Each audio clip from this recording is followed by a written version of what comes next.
Bonjour, bienvenue dans cette nouvelle vidéo sur le bien-être. Aujourd'hui, comment se libérer du regard des autres? Vaste sujet qui nous plombe souvent quand on se laisse vraiment influencer par le regard des autres. Alors, si on veut se libérer du regard des autres, plusieurs solutions. Déjà, s'entraîner. Parce que l'entraînement rend obsolète les critiques. Donc du coup, si vous ne voulez pas être critiqué, entraînez-vous, augmentez la fierté, votre propre fierté en fait, la fierté de ce que vous faites. Entraînez-vous et réentraînez-vous. La politique des petits pas, la politique des j'apprends, j'avance, je continue. Donc ça fait augmenter votre fierté en vous. Et donc les critiques, du coup, elles ont moins prise. Il y a un bon exemple, un homme que j'aime beaucoup, un basketteur, Michael Jordan, je pense que tout le monde le connaît. Il avait dit cette chose-là. J'ai raté 9000 tirs dans ma carrière, j'ai perdu presque 300 matchs, 26 fois on m'a fait confiance pour prendre le tir de la victoire et je l'ai raté. J'ai échoué encore et encore dans ma vie. C'est pourquoi je réussis. Bah oui. Et ben donc, ratez, faites des erreurs, continuez, persévérez. Politique des petits pas. Et vous allez voir que plus vous allez vous entraîner, moins vous vous louperez, et puis plus vous aurez confiance en vous. Donc voilà, et ça libère du regard des autres. Autre chose, la critique est inévitable. Vous pouvez être Michael Jordan, vous pouvez être qui que vous soyez, il y aura toujours quelqu'un pour vous critiquer. Bon, c'est comme ça, c'est la nature humaine. Bon, souvent, en général, les gens qui critiquent font pas grand-chose par eux-mêmes, et souvent, ils font que critiquer. Parce que quand soi-même, on fait des choses, on sait ce que c'est que le travail, on sait ce que c'est que de travailler sur soi, et que d'échouer. Donc on ne passe pas son temps à critiquer les autres parce qu'on a autre chose à faire, parce qu'on travaille sur soi. Souvent les critiques, oui, ça vient de gens qui ne travaillent pas beaucoup sur eux. Bon, ok.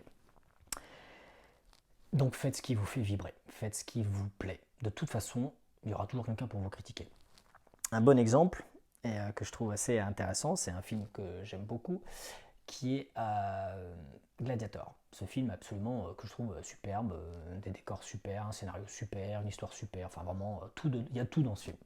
Franchement, c'est personnel, mais je trouve que dans ce film, il y a tout. Et bien ce film à sa sortie, voici les critiques, quelques-unes des critiques qu'on pouvait avoir.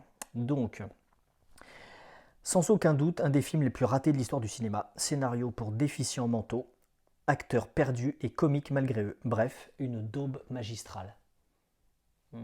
Gladiator, est-ce qu'ils sont sûrs d'avoir vu le même film que moi? Autre critique, le film est tellement nul qu'il en devient une parodie. Les acteurs jouent mal et n'ont aucun charisme. Wow. Russell Crowe, aucun charisme. Et une autre critique, juste insupportable. Gladiator, insupportable. Bon, ok, je sais bien que tous les avis sont de la nature, mais un film qui a gagné autant d'Oscars, je me demande s'il n'y a pas un être sur deux sur la planète qui ne l'a pas vu. Comment peut-on faire des critiques pareilles? Ça peut pas juste être nul, on peut pas dire ça. Donc ça prouve bien qu'on peut critiquer tout et n'importe quoi.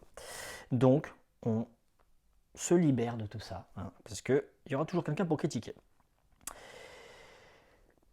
Et puis aussi, pour se libérer du regard des autres, le seul risque c'est d'inspirer, en fait, tout simplement les autres. Donc vous faites quelque chose que peut-être les autres n'ont jamais fait, n'ont jamais vu, mais au mieux, vous allez peut-être les inspirer. Alors il y aura des critiques certes, mais vous allez peut-être pouvoir les inspirer. Walt Disney, qui est quand même quelqu'un d'assez connu, qui a fait quelques dessins animés, qu'est-ce qui lui est arrivé? En fait, ce géant du film d'animation fut renvoyé de son premier poste de rédacteur pour manque d'imagination. Premier échec. D'accord, Walt Disney, il manquait d'imagination. Deuxième échec, un peu plus tard, en 1921, il créa sa société qu'il dut liquider. Ah d'accord, il se plante et il plante une boîte. Il indiquera survivre en mangeant de la nourriture pour chiens. Walt Disney. Donc il s'est planté une deuxième fois. Optimiste et battant, il reprit la voie de la création. On lui indiqua alors que l'idée d'une souris ne marcherait jamais. Vous savez, Mickey Mouse, on lui a dit que ça ne marcherait jamais. Oui, bah, c'était Walt Disney. Donc du coup, vous voyez bien que ça peut être n'importe quelle idée, n'importe quelle chose, vous pouvez être n'importe qui, tout le monde, où il y aura toujours des gens pour critiquer. Le truc, c'est que maintenant, Walt Disney, tout le monde le copie. Tout le monde envie son parcours, tout le monde envie ses chaînes, ses films. Disney, tout le monde entend parler partout. Donc vous voyez bien que si Walt Disney s'était arrêté à ce qu'on pensait de lui et au regard des autres, il n'aurait jamais rien fait, comme Michael Jordan. Et comme le réalisateur de Gladiator. Tout ça pour vous dire que le regard des autres, on s'en fout. On s'en fout grave. Parce que ça nous empêche d'avancer. Parce que ce sont souvent des gens qui critiquent, qui eux-mêmes ne font rien.